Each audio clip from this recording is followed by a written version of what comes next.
po kami pa. Gandang hapon. Ay, tanghali pala. Oh. Hello naman sa iyo.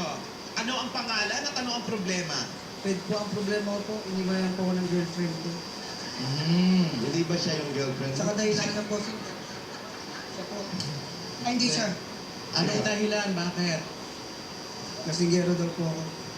Halata naman. Oo naman. Naamoy mo? Pero may trabaho ka. Ako po, may trabaho po. O may trabaho naman pala. Kaso nga lang po kasi pagka magbumol kami, sasabihin ko sa bahay na masama pakiramdam ko.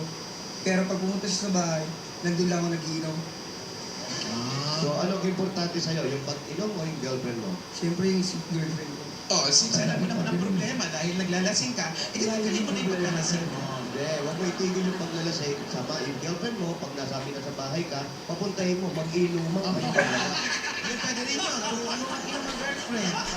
Ano kayo, lasing. At least hindi kayo nagkakalayo. Isa yung pati yung amoy natin, amoy alak, di ba?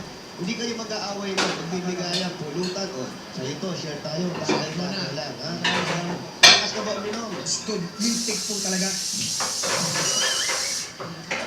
So, ayun, may trabaho naman. Pero po, Okay, kaya nga, pinapawisan ka, mukhang may hangover ka pa. Sige, salamat. O, tawagin yung girlfriend, mag-inuman pareho, ha? thank you. Maraming salamat po sa mga barkada natin at good lang po sa mga may karamdaman sa pag-ibig, karamdaman sa Problema, sa pamilya, ano kahit po. anong problema. Ayan, andito po ang aming tanggapan, ito po ang tanggapan ng